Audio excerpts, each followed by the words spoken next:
Bonjour à tous et bienvenue dans cette nouvelle quotidienne. Au programme de cette émission, Duke nous parlera des tenues traditionnelles du Pacifique. Ce sera dans sa chronique « C'est bien de chez nous ». Puis, sujet santé, la gratte. Qu'est-ce que c'est? Comment on l'attrape? On y revient avec Anna dans sa chronique « On s'occupe de vous ». Et on finira avec Marie-Hélène qui nous emmènera à Fidji puisqu'elle revient sur un échange scolaire entre le collège de Canala et l'école de Suva. Mais avant ça, rejoignons notre invité du jour.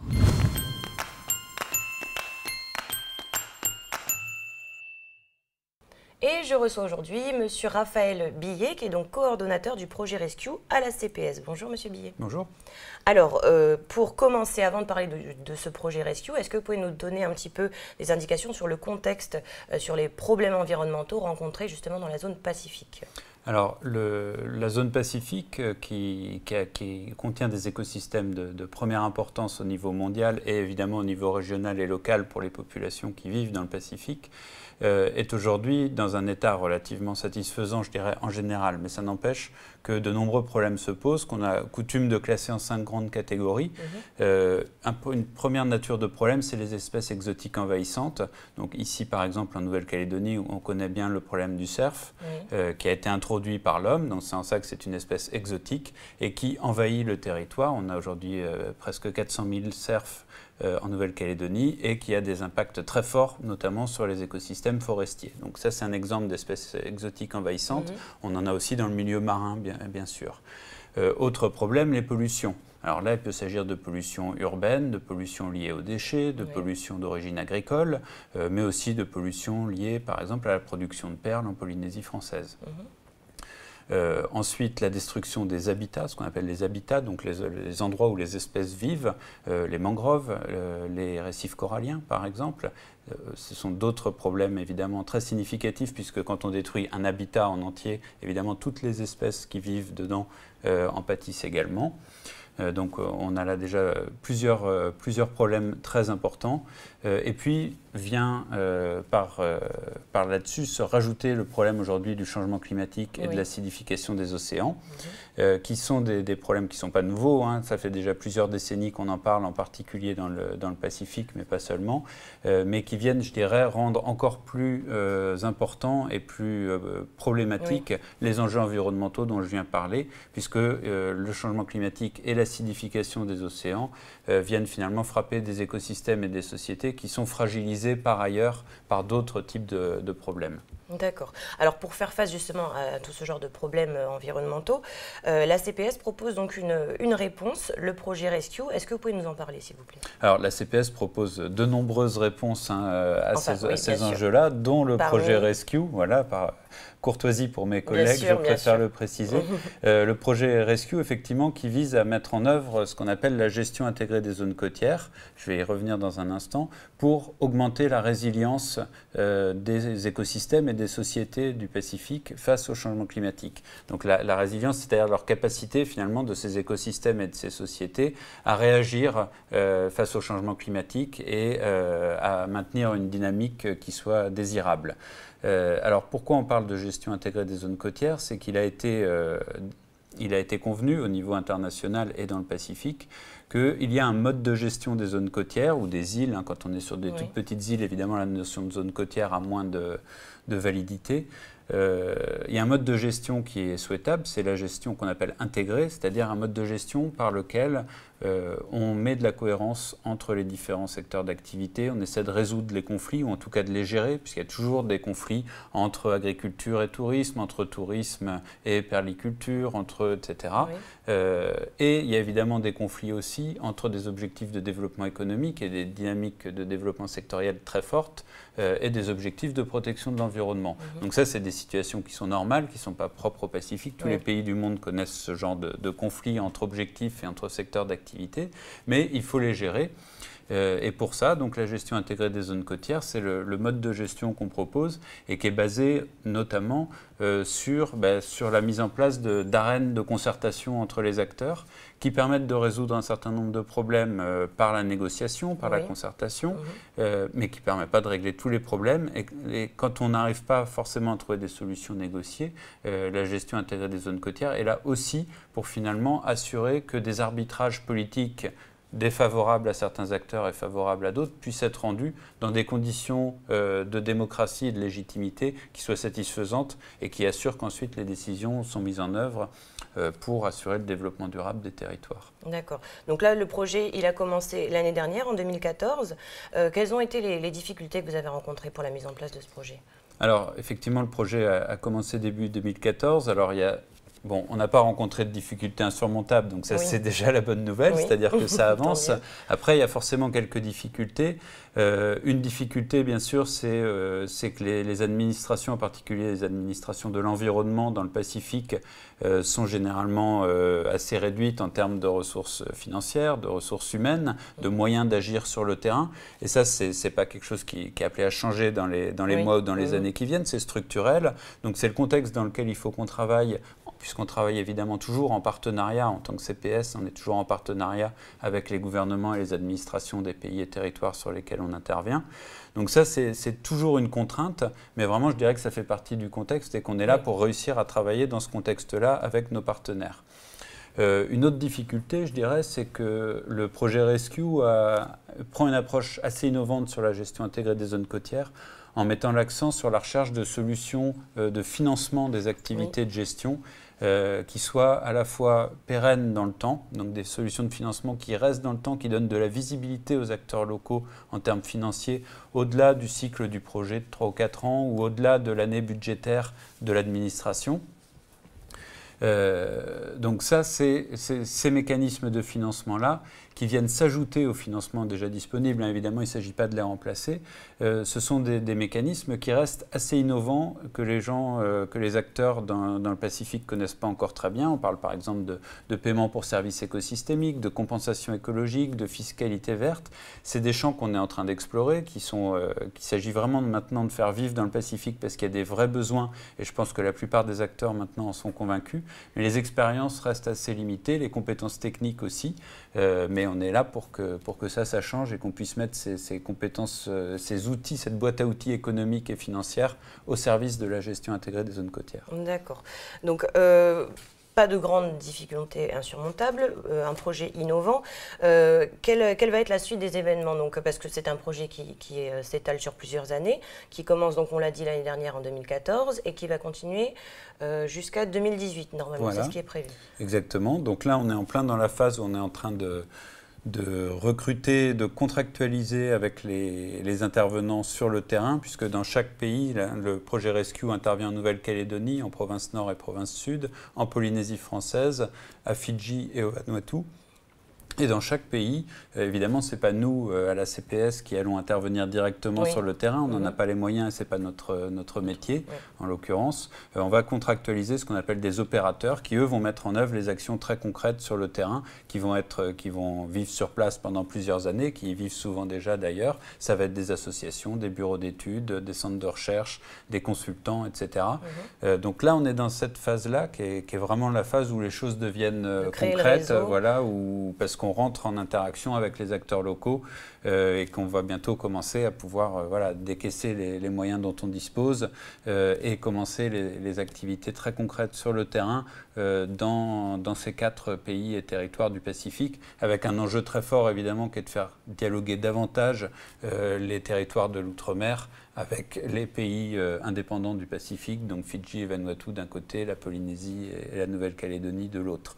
Ça, c'est un objectif qui nous tient beaucoup à cœur. Donc, en plus des actions sur le terrain, il y a une dimension régionale dans ce projet. Ce n'est pas juste une addition d'actions au niveau des sites pilotes. C'est un vrai projet régional. Donc, il y aura aussi beaucoup d'échanges entre les différents sites et entre leurs acteurs au niveau régional. D'accord. Et donc, en fin d'année 2015, à la fin de cette année, il y a un rendez-vous aussi à ne pas manquer, qui est donc la COP21. Est-ce que vous pouvez nous expliquer ce que c'est? À partir du 30 novembre, c'est bien ça? Tout à fait. Alors, la COP21, c'est la 21e réunion des parties à la Convention sur le changement climatique. Donc, la Convention sur le changement climatique, c'est le traité international par lequel les pays se sont engagés à réduire les effets du changement climatique, donc notamment à réduire leurs émissions de gaz à effet de serre et à favoriser l'adaptation dans les pays qui souffrent le plus du changement climatique.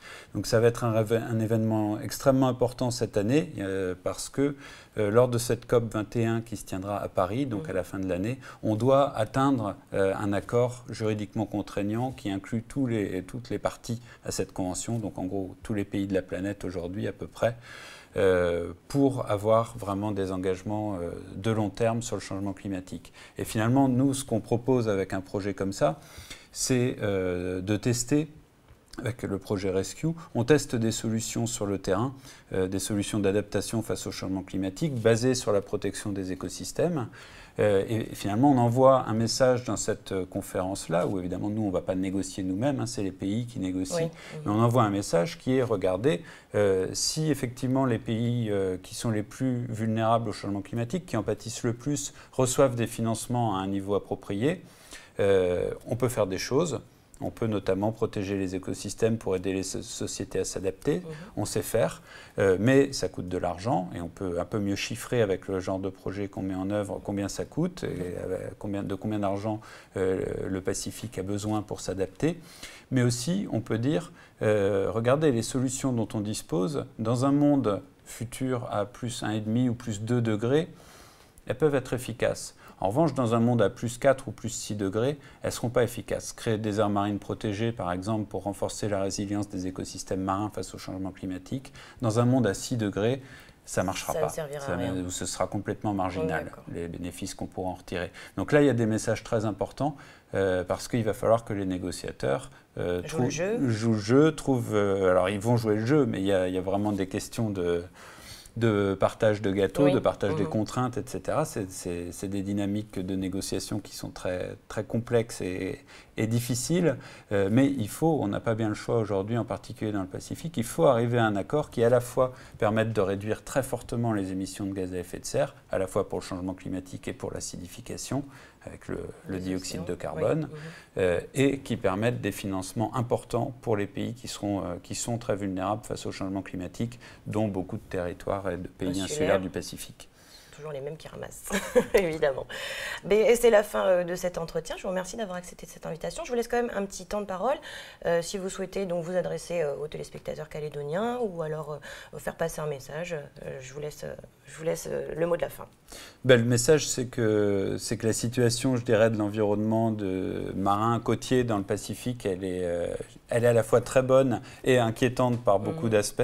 Hein. C'est-à-dire que quand on compare à d'autres zones de la planète par rapport, par exemple, à la Méditerranée, les écosystèmes marins du Pacifique sont en très bon état. Oui. Mais les pressions augmentent. Et face à ça, il ne s'agit pas du tout de se démoraliser. Il y a beaucoup de solutions qui existent. Il faut les mettre en œuvre. Et pour les mettre en œuvre, il faut se mobiliser. On n'a pas le choix. On a besoin de tous les acteurs. Et il faut se mobiliser. Il faut qu'il y ait une demande qui se crée de façon à ce qu'il y ait voilà, des politiques publiques qui se mettent en place. Et il faut absolument que les citoyens et les politiques sentent que les petits gestes qu'on peut faire au quotidien sont reliés avec les politiques publiques. Les petits gestes n'ont pas de sens s'ils ne sont pas appuyés par des politiques qui viennent des provinces ou des gouvernements. Et inversement, ces politiques publiques n'embrayent pas sur la réalité si elles ne sont pas suivies et mises en œuvre par les citoyens, notamment dans des contextes où l'administration parfois n'est pas du tout présente sur certaines îles ou certains îlots qui sont pourtant habités dans le Pacifique. D'accord. Merci beaucoup d'avoir accepté notre invitation. Quant à nous, on passe à l'agenda avec Davina.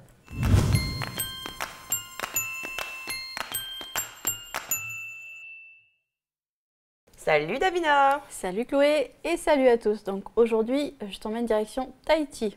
Oh yeah. Donc on va parler du Telefa'ati. Donc c'est un événement annuel qui a lieu tous les derniers samedis, le dernier samedi du mois de janvier. Donc cette année, vous l'aurez compris, la 10e édition aura lieu le 31 janvier. Très bien. Donc ça fait 10 ans qu'on le fête, mais il faut savoir qu'à l'origine, toute l'île célébrait le Telefa'ati. En fait, c'est un tour de l'île qui faisait pour souhaiter la bonne année à leurs familles qui étaient les plus éloignées. Ah, donc ça existe en fait depuis plus de 10 ans, mais c'est médiatisé voilà, seulement que depuis 10 ans. Ça a été médiatisé depuis 10 ans, mais la maman tahitienne que je connais qui m'en a parlé me disait que aussi longtemps qu'ils ont commencé à fêter le Nouvel An, un petit peu de temps après, ils ont commencé à faire le Telefa'ati, le fameux tour de l'île en musique, en chanson. D'accord, donc c'est vraiment une très vieille tradition. Oui, tout à fait.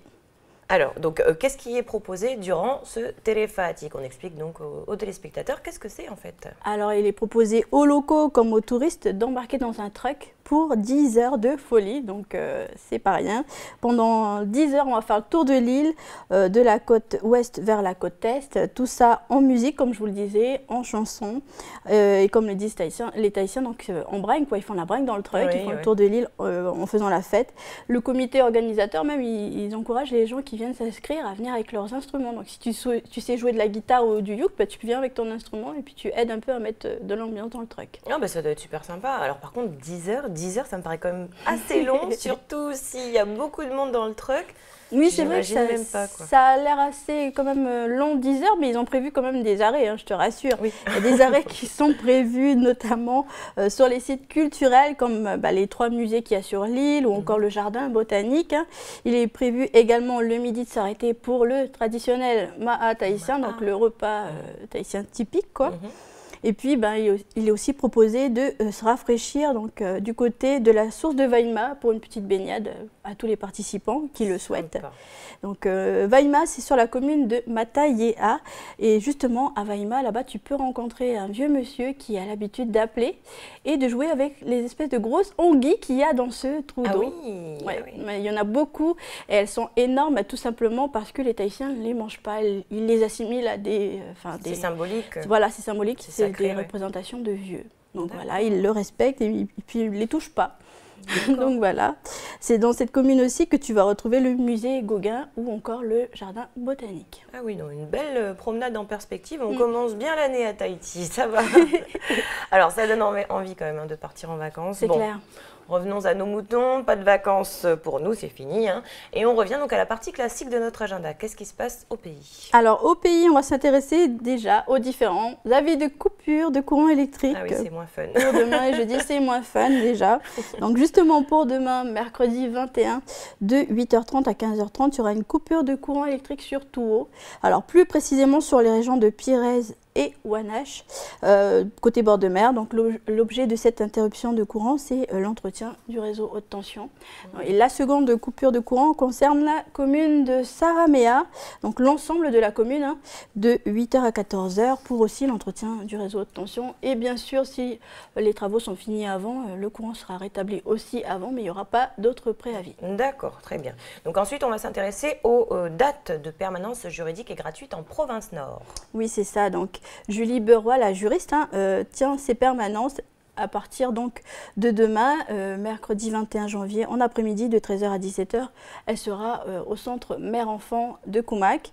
Et puis elle sera également à Pointe-Boute le jeudi 22 de 8h à midi. D'accord, et ensuite on part à Poindimier puisqu'on va parler de la médiathèque de Poindimier. Tout à fait, donc qui informe que jusqu'au 6 février, elle ouvrira en heure d'été. Donc cela signifie qu'elle sera ouverte uniquement mardi, mercredi, jeudi et vendredi de 9h à midi. Et que pendant ce temps, vous pourrez emprunter plus de choses. Notez que vous pourrez sortir 8 livres, 6 CD, 6 DVD, 6 revues à chacun de vos passages. Donc c'est pas mal. C'est beaucoup, oui. Donc voilà, et puis pour ce qui concerne le retour de ce que vous avez emprunté, je vous rappelle, il y a la boîte de retour qui est accrochée sur le portail de la médiathèque. D'accord. Voilà. D'accord, et on poursuit, donc là on revient à Nouméa pour une info pratique.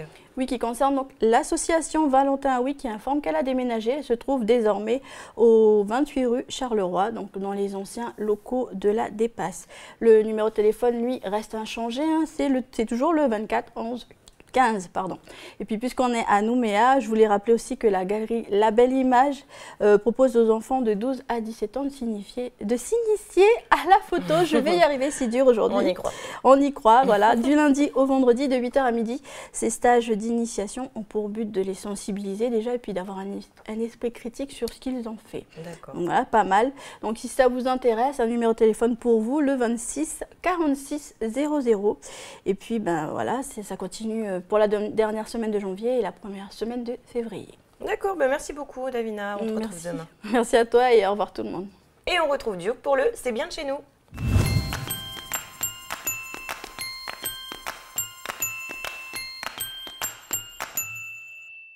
Bonjour Duke, alors aujourd'hui tu nous parles des tenues traditionnelles du Pacifique. C'est ça, bonjour Chloé, bonjour à vous à la maison. Alors Chloé, pour commencer, on peut déjà rappeler qu'avec les missionnaires protestants qui ont sillonné le Pacifique, il y a deux paroles qui nous ont été partagées. La première, c'était un homme, une femme. Donc les gars abandonnaient la polygamie et puis pratiquaient la monogamie. Dommage. C'est ça, ouais, mais c'est surtout pour... avec le recul, on peut dire que c'était pour protéger un peu les petits peuples par rapport aux maladies transmissibles, tout ça.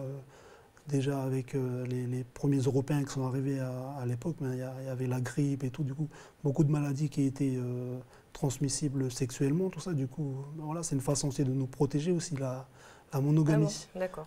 On peut lire ça comme ça. Et puis, à côté de cette parole-là, il y avait la fameuse parole sur la nudité. Il fallait s'habiller parce Habillez-vous. Habillez-vous parce que voilà, dans la Bible disait dans la Genèse que la nudité, c'est pas bien. C'est pas bien, quoi. Ouais, mais ça aussi, c'est dommage.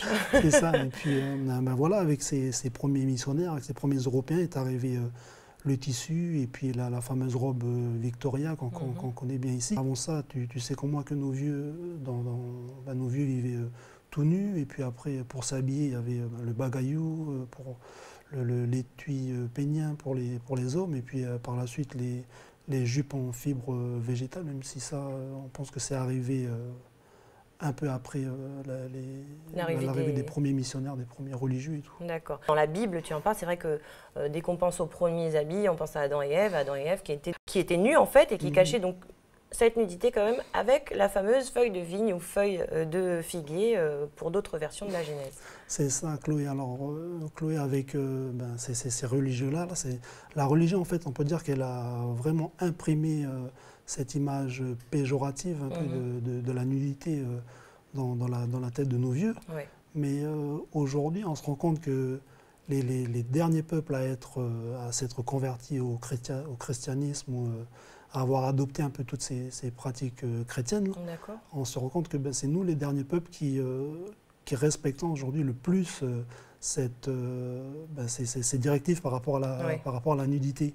Je dis ça parce qu'on se rend compte que les vieilles nations, là, les vieux peuples, là, ceux-là même qui sont venus nous forcer à nous habiller un petit peu de plus en plus. On voit ça à la télé, sur Internet et tout, de la mode, là, de plus en plus, ils mettent en avant leur nudité. Voilà, c'est un vrai paradoxe. C'est un peu le monde à l'envers, comme tu dis. Et puis, voilà, mais avec le développement, avec cette modernité-là par rapport aux vêtements qui nous sont arrivés, là, nos vies ont su prendre avantage, par exemple. On peut dire, je ne sais pas si on peut dire ça comme ça, mais prendre ça à leur avantage, et puis voilà, s'habiller pour se protéger et tout. Et puis à côté de ça, ils se sont servis aussi de ces vêtements comme support. Support pour exprimer un petit peu d'une façon artistique notre histoire, je sais pas si on peut dire ça comme ça. Et puis voilà, du coup, aujourd'hui, tous ces vêtements qui nous ont été importés à l'origine, sont devenus un petit peu comme des signes identitaires. Oui, d'accord. C'est un peu, c'est vrai qu'on pense par exemple aux robes, ou plutôt à la jupe fidjienne, appelée Soulou, mais aussi la robe mission, la robe mission pour les missionnaires d'ailleurs, robe qu'on appelle aussi robe Victoria, comme tu le disais au début, ou plus communément appelée ici la robe popinée. Et donc c'est vrai que ça a été, on s'est réapproprié en fait ce vêtement qui à l'origine était là pour cacher notre nudité, on s'est réapproprié comme signe identitaire en fait. Donc cette robe est là aujourd'hui, c'est une robe typique des pays océaniens qui ont été donc influencés par les protestants. C'est vrai, Chloé. D'ailleurs, ce qu'on peut rajouter, c'est que, comme tu le disais, là, par rapport à ces robes-là, auxquelles maintenant nos mamans ou nos peuples océaniens s'identifient un peu. Oui. On peut dire c'est vrai qu'il y a des couleurs, des designs un petit peu, et puis des motifs qui sont propres à telle communauté ou telle culture.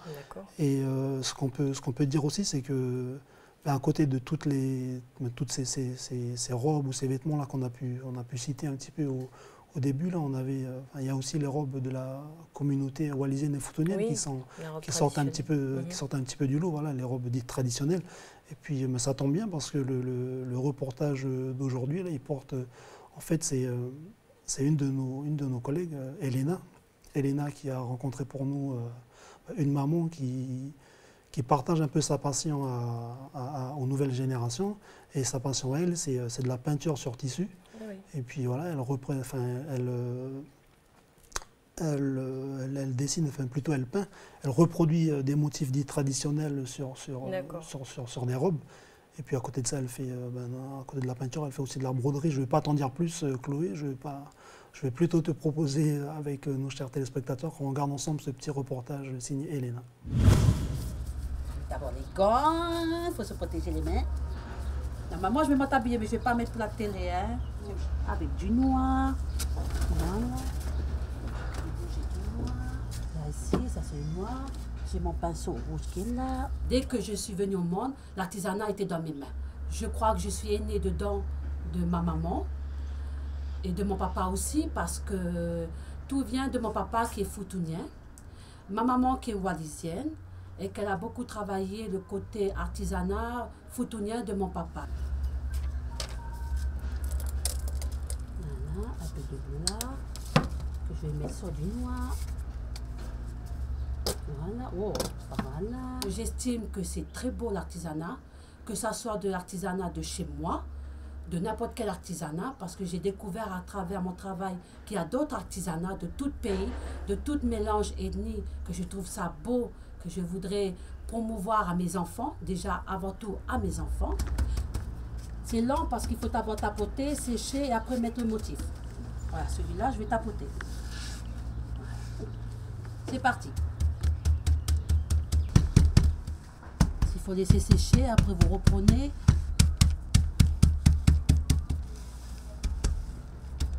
Et je trouve que l'artisanat, c'est magnifique de savoir travailler de ses mains, de savoir faire quelque chose de ses mains et de savoir mettre quelque chose que tu as travaillé de tes mains. Par exemple, là, je suis en train de mettre une ensemble que j'ai créé de mes mains, que j'ai fait de mes mains et montrer aussi à toute ethnie qu'avec nos mains, nos magnifiques mains, on peut en faire plein de choses.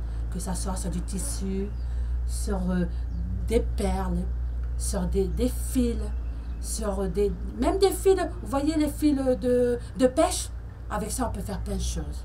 Parce que si vous voyez ce collier qui est derrière moi, ben, au temps de ma maman, on travaillait les fils, voilà ce fil-là, c'était le queue de cheval avant. Mais le queue de cheval, c'est pas facile à en avoir. Il faut avoir des gens qui ont des chevaux et travailler. Mais avec le temps, on a trouvé le fil à pêche. Voilà que pour vous dire qu'avec nos mains, on peut faire plein de choses.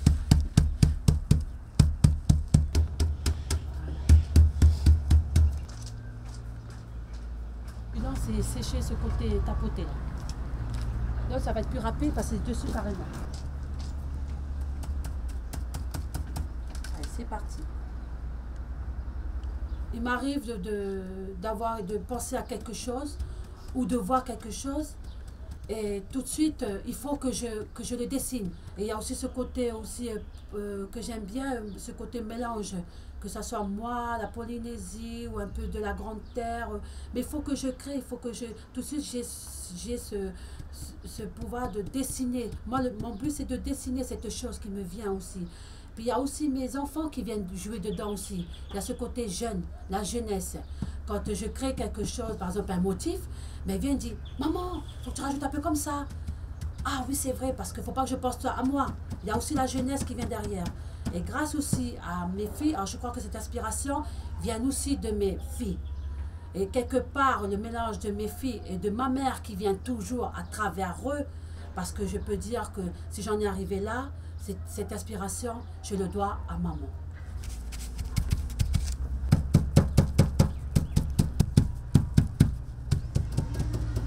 À travers mon artisanat aussi, je fais beaucoup profiter aussi des associations. Des fois, on est invité aussi à des festifs, par exemple, comme des mariages. On crée un groupe de danse. C'est pour ça que j'aime beaucoup ce côté travail artisanat, parce que, par exemple, il n'y a pas longtemps, on a fêté 2 mariages. Et on a créé nous-mêmes notre tenue. C'était un thème qui était sur le côté or. Et j'ai dit, écoutez les jeunes, vous aussi vous allez travailler avec moi. Ce n'est pas qu'un travail que pour moi. Parce qu'une fois que je vais m'endormir, ça va être vous qui va prendre la main. Alors j'ai dit qu'on va teinter. Et ça va être notre tenue pour ce premier mariage-là. Comme ça, on va montrer notre travail. Voilà, c'est nous qui avons teinté pour notre premier mariage. Et après, on avait un deuxième mariage dont le thème était rouge-blanc. voilà, la broderie. On a montré teinter, la teinture, et la broderie, travailler de main. Et allez les filles, chacune se met à la main et chacune va broder. Et c'est comme ça que je veux montrer aussi aux jeunes, leur donner l'envie aussi, parce que c'est pour eux plus tard.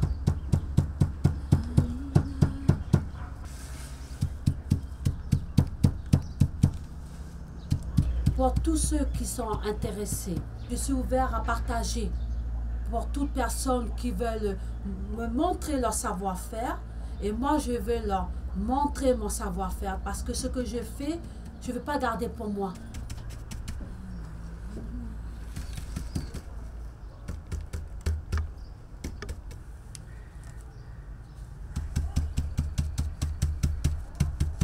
Je veux montrer ce que je fais de ma tradition et je veux apprendre aussi de ce que les autres y font aussi.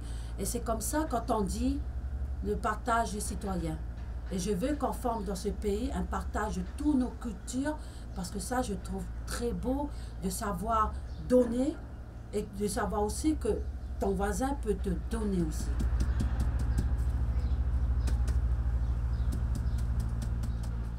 Voilà donc pour ce reportage d'Elena Navoutou, donc de très belles pièces qu'on a pu voir. Alors j'espère aussi que les jeunes vont développer ce savoir artisanal et artistique. On l'espère, elles le font en tout cas Chloé, parce qu'on a l'habitude dans cette chronique, dans C'est bien de chez nous, de dire que notre zone, la région Océanie, c'est un petit peu l'Eldorado, on va dire que c'est le lieu où, la zone où toutes ces grandes nations ces grandes nations riches là, dont on a parlé au début de notre chronique, oui.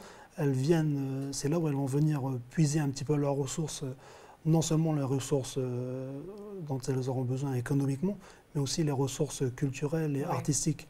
Du coup, c'est important que les jeunes générations prennent conscience de la richesse qu'ils ont dans leur patrimoine, et puis surtout qu'elles développent cela. D'accord. Et puis voilà, pour rester un petit peu, ou plutôt pour terminer sur les robes futuniennes et wallisiennes, je voulais juste dire que très prochainement, on est invité dans une boutique familiale qui justement cherche à développer un petit peu tout ce patrimoine artistique là, et puis développer ces robes dites traditionnelles wallisiennes et futuniennes. Du coup, bientôt, dans un prochain reportage, on pourra partager ça aussi. À suivre donc. Très bien. Merci beaucoup, Duke. Merci Chloé, merci encore à vous à la maison. Et nous, on rejoint Anna, on s'occupe de vous, c'est tout de suite.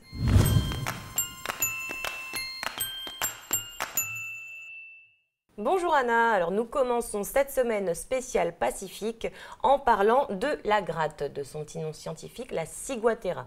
Alors c'est une maladie tropicale qui est fréquente donc dans toutes les îles de l'océan Indien, également dans les Caraïbes, à l'île Maurice aussi on peut en trouver, en Polynésie bien sûr, en Nouvelle-Calédonie on le sait, et puis aussi dans les Antilles. Alors Anna, est-ce que tu peux nous rappeler comment est-ce qu'on attrape la gratte ? Oui Chloé, d'abord bonjour et bonjour à tout le monde. Alors comment on attrape la gratte? Eh bien tout simplement en mangeant des poissons, pas n'importe lesquels, des poissons, ce sont des poissons carnivores, donc qui ont mangé eux-mêmes d'autres poissons et ces autres poissons qui ont ingéré des algues. Donc ces algues sécrètent donc une toxine et c'est cette toxine donc qui provoque la gratte ou la ciguatera. D'accord. Alors est-ce que la gratte c'est la seule intoxication qu'on peut attraper en mangeant du poisson ? Malheureusement, non, ce n'est pas la seule intoxication, il y en a beaucoup d'autres. Donc la plus connue, oui. Une des plus connues, c'est celle qui est provoquée par le fugu. Donc le fugu, c'est le poisson ballon, tout simplement. Poisson japonais. Donc oui, voilà. Donc au Japon, le fugu, c'est un mets qui est très apprécié par les Japonais, mais qui demande donc une préparation particulière, qui est d'ailleurs préparée. Ce sont des cuisiniers spécialisés qui ont le droit de préparer ce fugu, parce qu'en fait la toxine présente dans le poisson n'est pas présente dans toutes les chairs du poisson, mais elle est seulement située dans les viscères et la peau. Donc il faut arriver à enlever ces viscères et la peau sans que la toxine aille contaminer le reste du poisson. Sinon, évidemment, on risque de contaminer tous les invités et c'est très risqué. Puisque donc, les symptômes dus à cette toxine, eh bien, ce sont des paralysies, des troubles cardio-respiratoires, des troubles de la sensibilité. Oula. et même la mort qui survient dans la moitié des cas. Donc voilà, ah oui. C'est assez risqué quand même. Je comprends mieux pourquoi ça demande une préparation bien spécifique par des cuisiniers spécialisés. Et puis il y a aussi la consommation de mulets, donc, ou poissons qui sont apparentés aux mulets, ah donc bon? qui peut provoquer, oui, des hallucinations et des vertiges, et même des cauchemars. Oula. Il y a aussi un autre type de toxicité, donc c'est celui qu'on trouve chez les scombridés. Alors les scombridés, c'est quoi? Ce sont les thons, les maquereaux, les bonites, les thasards, par exemple. Alors là, ça serait dû en fait à un début de décomposition du poisson, qui est provoqué par une bactérie, donc, mais avant même que le poisson ne pourrisse, donc ça commence à se décomposer. Donc cette bactérie, donc, elle donne des symptômes, donc quand on mange ce poisson qui est contaminé. Donc ce sont une rougeur du visage, un œdème aussi du visage, le visage qui gonfle, et puis un risque de syncope et de la fièvre. Bon, il y a encore beaucoup, il y a plusieurs autres intoxications par le poisson, mais bon, voilà, ce sont quelques exemples les plus connus. D'accord. Alors, il y a aussi des risques lorsque le poisson est mal conservé. Par exemple, si on le laisse au fond du bateau lorsqu'on l'a pêché, ou alors au soleil, ou encore si les poissons ne sont pas bien nettoyés. Donc, si vous allez pêcher, n'oubliez pas la glacière et la glace, bien sûr, et pas que pour les topettes. Oui, ça, il faut le préciser, Chloé. Alors, un autre conseil aussi, lorsque vous allez faire vos courses, mesdames, bon, aussi messieurs, vous passez par, vous êtes au supermarché, faites les rayons, et si vous voulez acheter du poisson, eh bien, passez en dernier lieu chez le poissonnier. Et puis, n'oubliez pas, bien sûr, le sac frigorifique pour mettre le poisson à l'intérieur. Ensuite, en arrivant à la maison, eh bien, il ne faut pas laisser le poisson à l'air libre en attendant de le cuisiner. Il faut aussi veiller à le manger au maximum au moins 24 heures après. Donc, plus c'est frais, mieux c'est. Ensuite, bon, si on ne veut pas le manger tout de suite, eh bien, on peut le conserver. Donc, il faut, là, si on a prévu de le manger un peu plus tard, une semaine ou 2 semaines pas plus tard, le jour d'après, voilà, il faut plutôt acheter des poissons qui sont déjà congelés. Alors, à savoir qu'un poisson congelé peut se conserver au congélateur pendant 6 mois, si c'est un poisson maigre. Et si c'est un poisson gras congelé, eh bien, il peut se conserver au congélateur pendant 3 mois encore. D'accord. Ensuite, comme je disais, plus c'est frais, mieux c'est. Donc, si on veut manger du poisson, il vaut mieux le manger tout frais que de le conserver. Donc, on verra, nous, dans le reportage qui suit, donc, un spécialiste qui va nous parler de la gratte, pardon, et on saura tout. Je te propose, Chloé, de regarder le reportage. C'est signé Duke Menongo.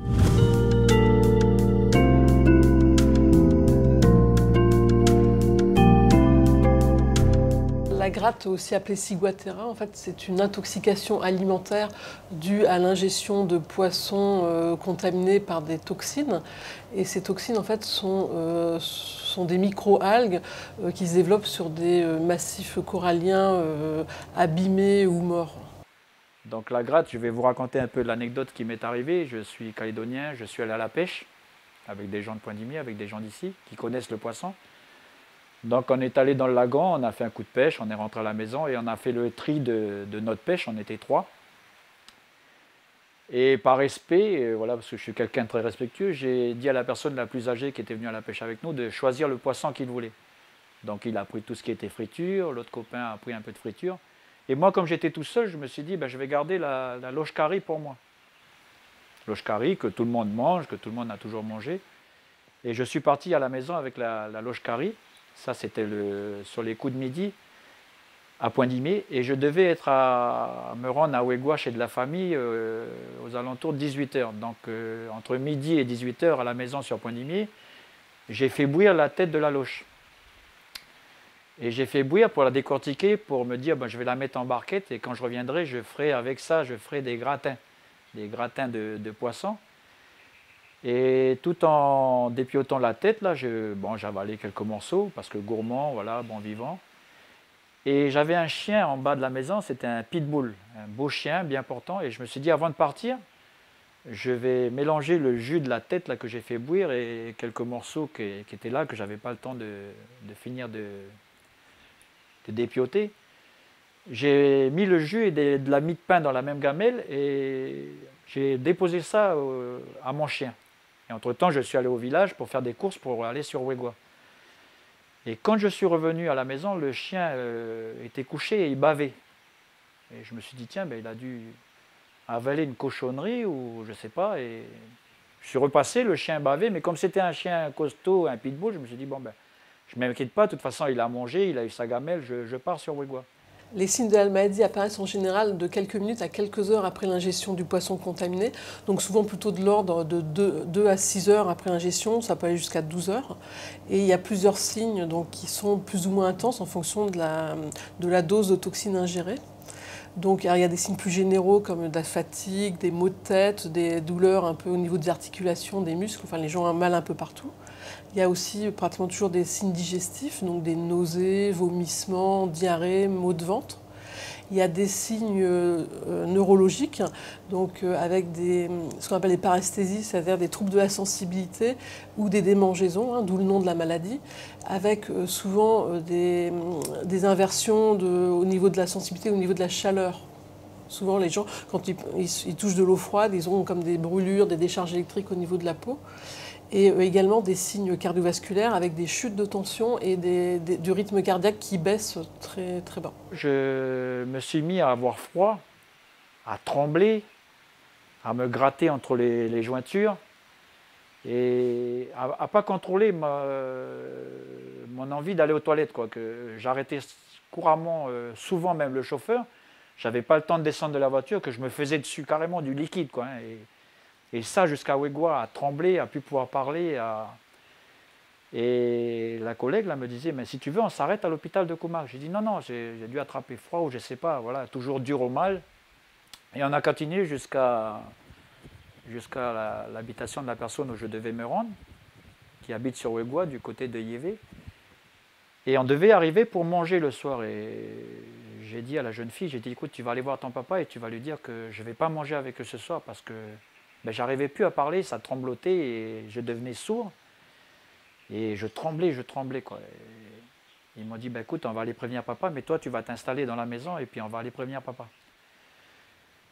Et ils sont allés prévenir le papa la nuit à 9h du soir, je crois, 9 ou 10h. Et le papa est venu et il m'a regardé et il m'a dit, mais qu'est-ce que tu as mangé avant de venir? Il me dit, ben, j'ai mangé un poisson. Il m'a dit, mais tu as une gratte de poisson, c'est la gratte de poisson, mais forte.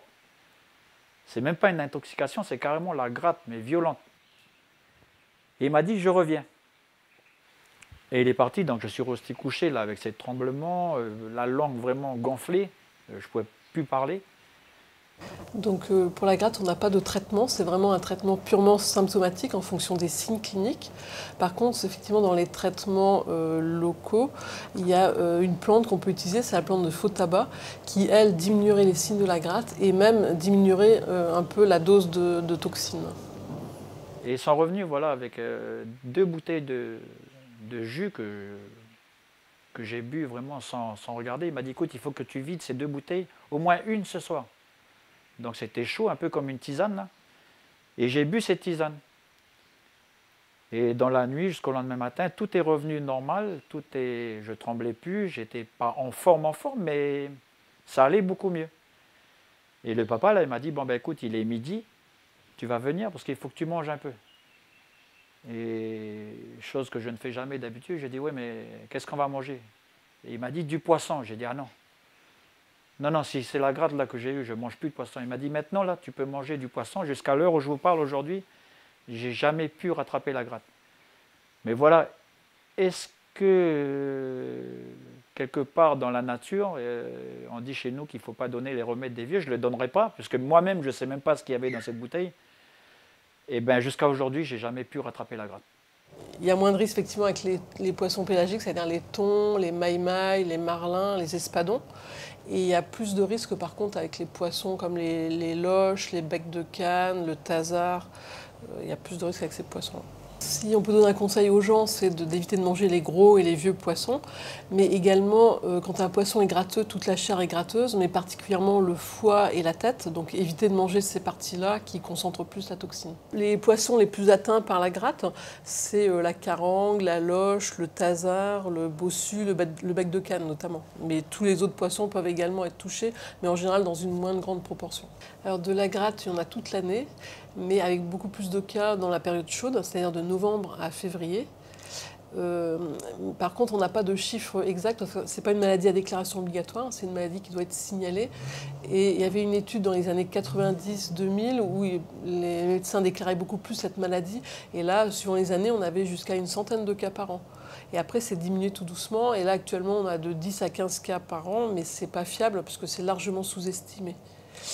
Et donc, lors de l'étude, il y avait des communes effectivement plus touchées que d'autres, hein, donc plutôt l'île des Pins et la côte Est, et des zones moins touchées comme Ouvéa ou les îles Loyauté à l'époque, ce qui n'est apparemment plus le cas maintenant, hein, puisqu'on a beaucoup de cas aussi sur les îles Loyauté.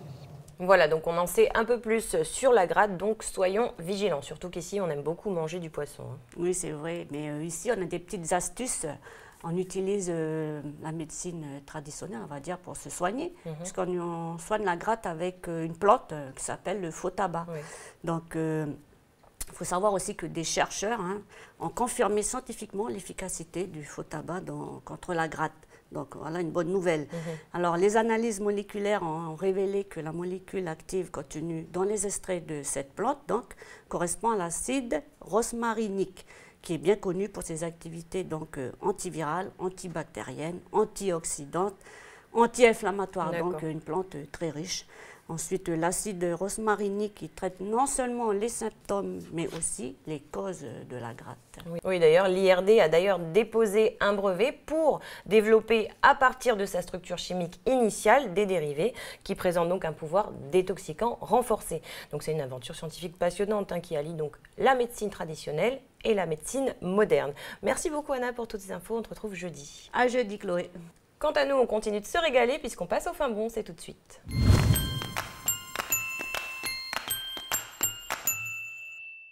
Au menu de notre fin bon aujourd'hui et toujours dans le cadre de notre semaine spéciale Pacifique, nous découvrons un plat fidjien, le lavo. C'est un peu l'équivalent du bounia kanak, mais je ne vous en dis pas plus et je vous laisse découvrir cette recette en images.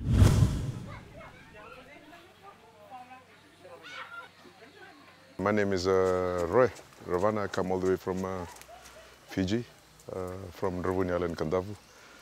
And we're just here doing a lovo. In Fijian, it's called lovo. Let me put it this way in English, it's underground oven. And normally in the Fijian customs and big functions like a wedding, birthdays, and you name it, lovo is part of our preparation for any function. So the stones are put on top of the firewood and we light it. It takes about 1.5 hours. Basically, the timing of putting food on top of the hot stones is when the stones are red hot. And we normally cut the stem of the coconut, the palm tree, and that's put on top of the stone to avoid having the food kind of overcooked. And this is what's been sliced from the palm tree leaves. This is what we put on top of the stones. Lovo is basically men's work. They need to prepare the firewood, they need to collect the stones. It's selected stones. When it's red hot, it doesn't break. Man's job, okay? We make sure that all these little pieces that's part of the lovo are all there. Right now what we're going to put in the lovo is we've got one whole pork and a few other pieces. We've got fish, we have ndalo, taro, cassava.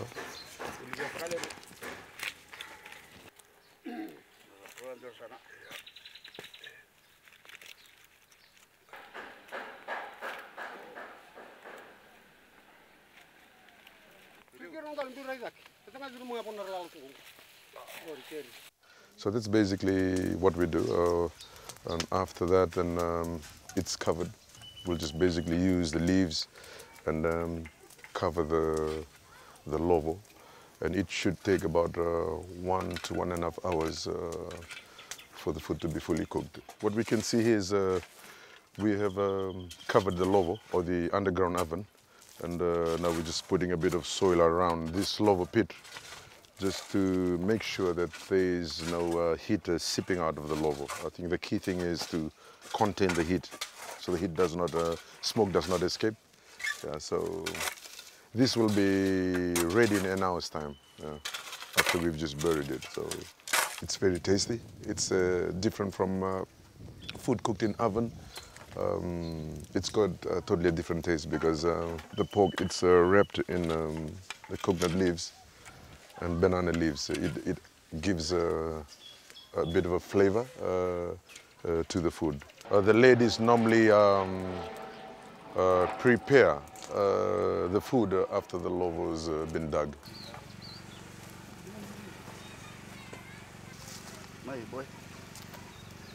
If there's anything that is hard to cook, the lovo will do the job, and it'll take only 1 to 1.5 hours to be fully cooked.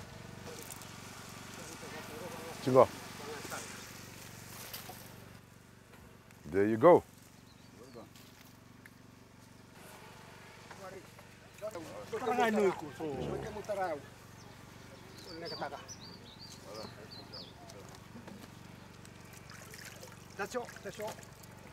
Little bucket of water here just to dip the hand into the bucket of water, just to cool off the hands.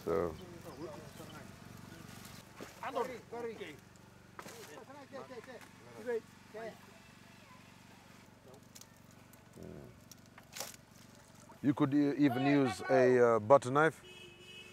It's like sliced into butter. That's very tender.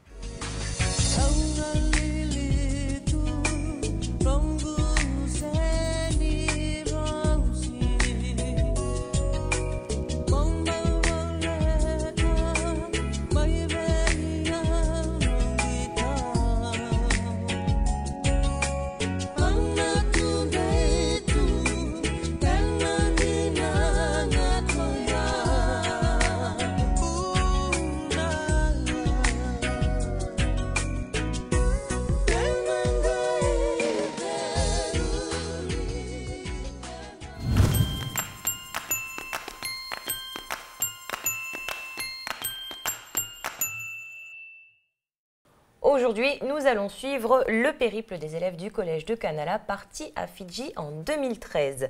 Une escapade riche en souvenirs et en apprentissage sur laquelle nous revenons avec Marie-Hélène. Bonjour Marie-Hélène. Bonjour Chloé et bonjour fidèles téléspectateurs. Alors j'ai une bonne nouvelle pour vous, pour toi Chloé. Figure-toi que les collégiens du collège donc, de Kanala, eh ben, ils sont bilingues. En tout cas, il faut tout pour l'être.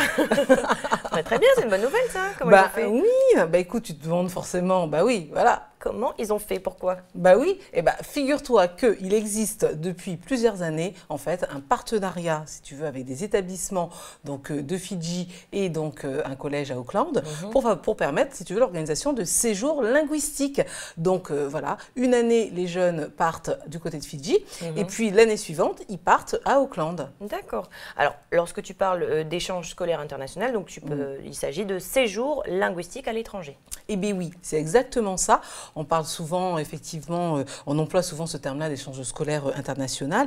Et donc, ces élèves, donc, ils sont en 3e, ils ont donc choisi l'option anglais renforcé. C'est donc pour ça, en fait, qu'ils participent à ces... Ils sont bilingues. Voilà. Et l'objectif, c'est ça. Et puis, c'est pour ça, surtout, qu'ils partent. Ils ont la chance de partir en séjour culturel et linguistique. Et figure-toi que les bons élèves de 4e, qui ont un bon niveau en anglais, peuvent parfois rejoindre le groupe. Donc, ça, c'est sympa aussi.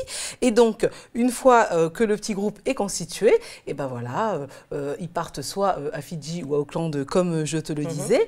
Voilà. Et en plus, autre événement l'année dernière, c'est que c'était les 10 ans, si tu veux, du programme, du partenariat. Alors, qu'est-ce qui s'est passé? Eh bien, figure-toi que pour justement marquer le coup, eh ben, voilà, les jeunes de Fidji sont donc venus en Calédonie. Ils ont passé donc 1 semaine et demie sur place, voilà, avec des collégiens donc de Kanala. Et voilà, c'était l'occasion voilà, de passer un bon moment avec des jeunes de Fidji. Alors, ils viennent de quelle école à Fidji? Alors, ils sont en fait scolarisés dans un groupe scolaire qui s'appelle Suva Grammar School. Ce groupement scolaire comprend en fait 1200 élèves, donc c'est assez conséquent. Et puis, il faut savoir que du côté de Auckland, les échanges se font avec le collège Mangere. D'accord. Donc, c'est quand même une chance pour ces jeunes de pouvoir voyager comme ça pendant leur scolarité. Moi, je me souviens que quand j'étais au collège, j'ai eu cette chance aussi de pouvoir partir en Nouvelle-Zélande. Et j'en garde de très, très bons souvenirs. Ben, j'imagine. C'est sympa quand on part comme ça en voyage sans les parents, avec les copains de classe. Avec les copains de classe. Ah oui, non, c'était vraiment, vraiment formidable. Oui. Je suis restée 1 mois en tout et pour tout. Et c'était, en plus, t'es jeune, quoi. Donc, c'est vrai que c'est la première fois où tu pars loin de tes parents, dans un pays étranger dont tu ne parles pas la langue. Pas couramment, quoi. Donc, non, c'était vraiment une super expérience. Et ben, tu vois, comme toi, les jeunes de Canala, forcément, ils ont retiré une bonne expérience de ce moment. Et si tu veux, en restant 15 jours sur place à Fidji, ils ont fait énormément de choses. Ils ont visité énormément de lieux, ils ont fait énormément d'activités touristiques, en plus, bien évidemment, d'apprendre quand même des choses sur le pays, son fonctionnement, des choses sur l'économie, voilà, tout un tas d'éléments culturels aussi. Donc, si tu veux, les jeunes qui sont donc au Suva Grammar School, ils ont choisi en fait le français, donc comme option. Donc, ils travaillent en fait le français renforcé, comme on dit, et ce sont eux qui sont venus l'an dernier à Canala pour visiter donc les taraudières, les sources thermales. Qu'est-ce qu'ils ont fait d'autre? Ils sont également allés en fait sur site minier pour voir en quoi consiste l'exploitation minière. Ils ont également visité. Qu'est-ce qu'ils ont fait d'autre?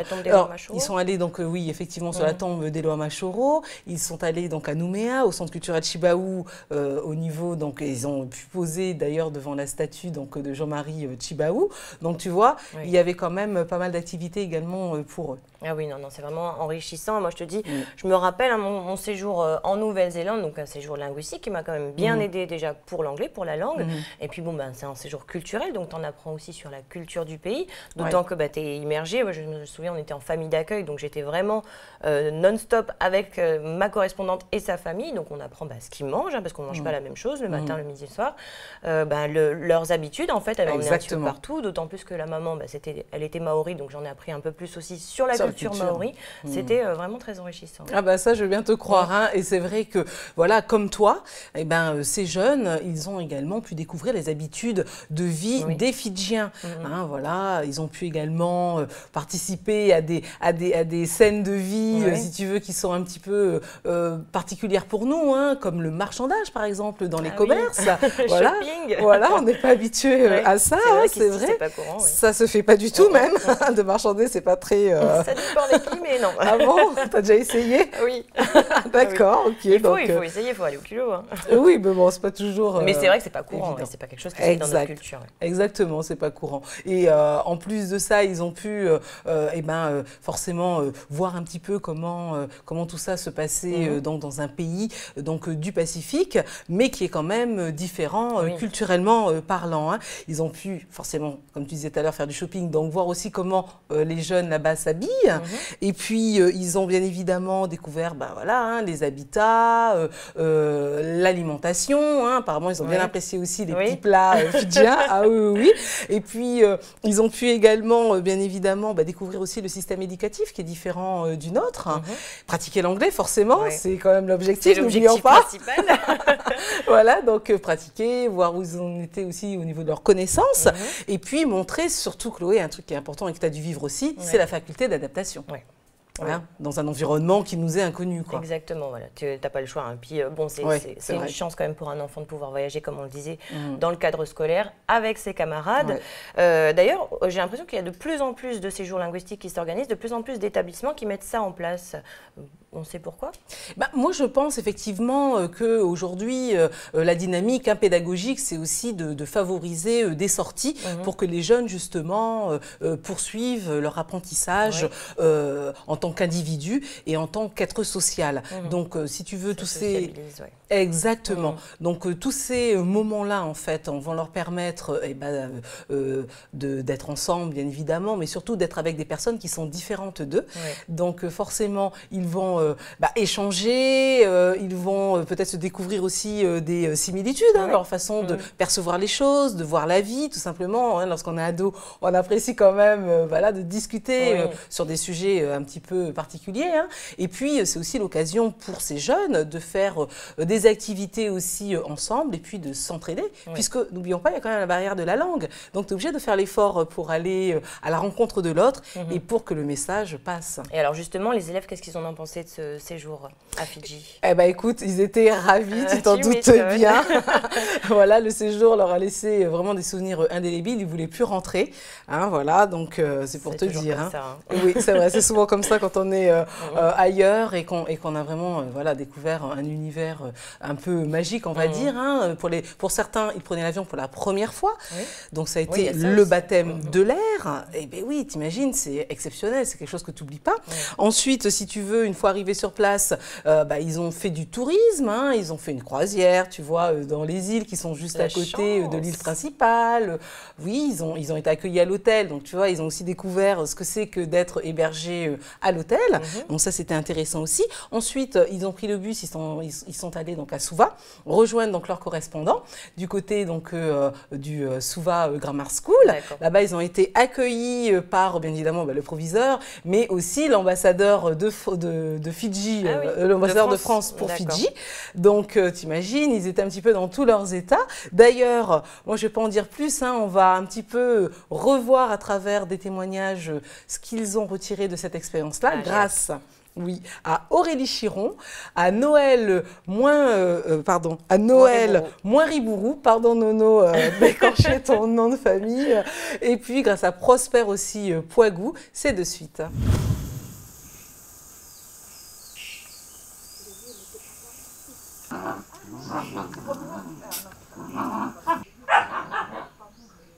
D'abord, on est parti les attendre à l'aéroport. Après, on est revenu à 9h du soir. On est parti nous attendre là-bas à la guérite. Je suis partie faire visiter le champ. Après, on a fait des gâteaux avec ma mère. Elle a pas fait du elle a mangé les trucs qu'on a mangé. Elle a dit que c'était bon.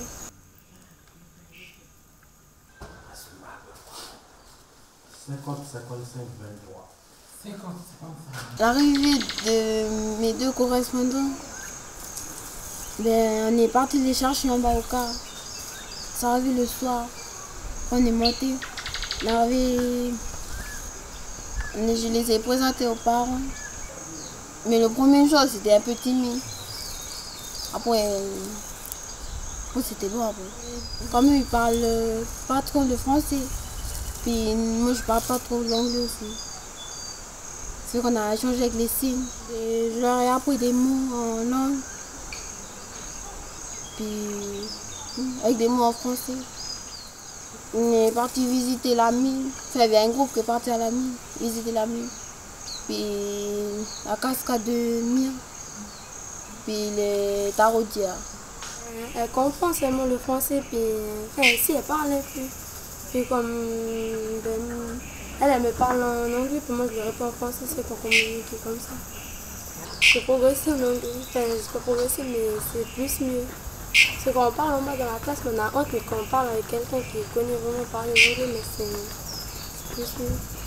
Alors étant professeur d'anglais, forcément mon premier objectif c'est un objectif linguistique, que les enfants avec les connaissances qu'ils acquièrent en classe, ils puissent partir dans un pays anglophone et puis in vivo pratiquer l'anglais puisqu'ils sont logés quand même une semaine dans des familles fidjiennes où il faut qu'ils pratiquent, où il faut qu'ils communiquent. Donc ça c'est vraiment le premier objectif linguistique.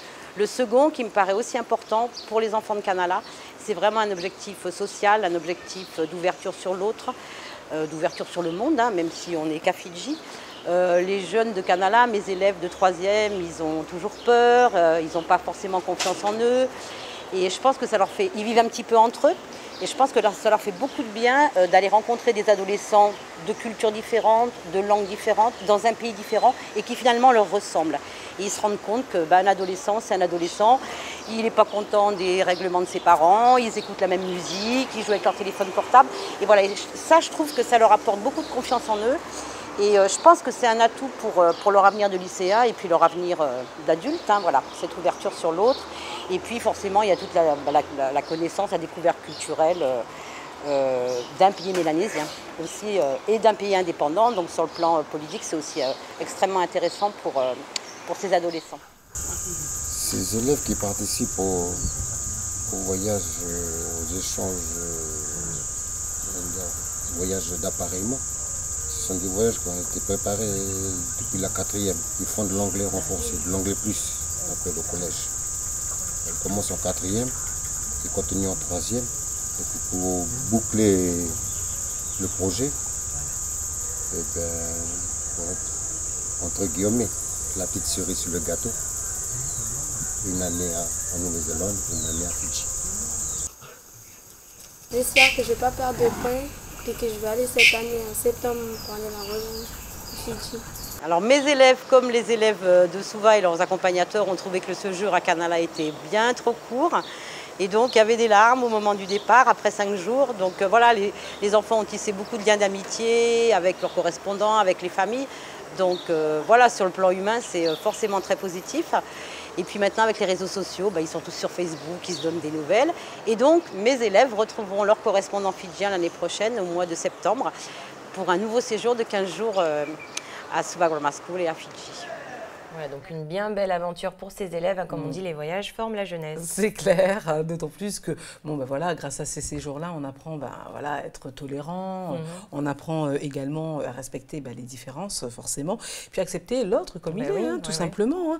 Et puis, j'ai envie de dire aussi que le jeune, il prend également conscience de sa propre identité, il l'affirme, et tout en apprenant, en fait, à tenir compte aussi de l'identité de la personne qu'il a en face de lui. Hein. Donc, c'est pas plus mal. Voilà. Et puis, vivre une expérience en groupe, hein, comme celle-ci, ça apprend aussi à se sociabiliser, à vivre en société, puis à être toujours de bonne humeur, même si des fois on a un petit pétravers, on va dire, on va faire avec et puis on fait l'effort, voilà, parce qu'on est accueilli chez des gens et on est de bonne humeur. Oui, on sent que c'est le vécu. Oui, parce que des fois on peut avoir un petit coup de blues quand on est loin de sa famille, loin de ses parents, mais bon, on se dit que c'est quand même une chance et qu'il faut profiter de l'instant présent. Le vivre à fond. Exactement. Et c'est vrai que du coup, le fait d'être en groupe, forcément, voilà, on essaie effectivement d'être sympa les uns avec les autres. On essaie effectivement qu'il y ait une bonne ambiance au sein du groupe pour que les journées se déroulent au mieux pour tout le monde.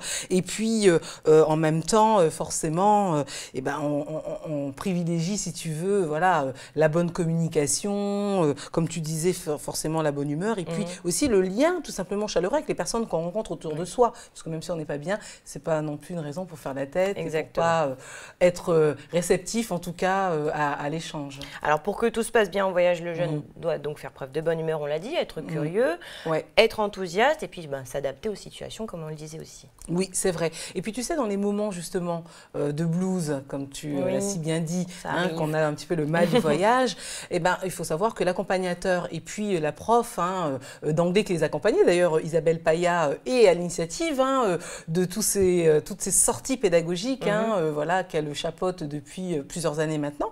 Voilà, et sont là pour être une oreille attentive, tout simplement, pour que les jeunes puissent parler, se confier. Et voilà. D'accord. Alors, si ce voyage a permis aux collégiens de mieux connaître le fonctionnement culturel, économique et politique de Fidji, il a aussi permis de favoriser donc la découverte touristique. Est-ce qu'on sait ce qu'ils ont pu voir, où est-ce qu'ils sont allés, qu'est-ce qu'ils ont fait exactement? Alors, tu te doutes bien qu'à la fin du séjour, personne ne voulait repartir. Tout le monde avait le blues dans son taverne cette fois-ci. Je peux partir maintenant. Alors, le programme était super riche. Côté activités touristiques, ils ont été très gâtés. La liste est assez longue, donc juste pour vous faire un petit peu saliver, voilà. Vas-y. Ils ont donc observé, en tout cas, ils sont allés du côté du temple hindou. Ils sont également allés du côté de la mosquée islamique. Ils sont allés à l'Université du Pacifique Sud, sont même entrés à la Banque centrale. D'ailleurs, petite parenthèse, $1 fidjien équivaut à 55 francs CFP. Voilà.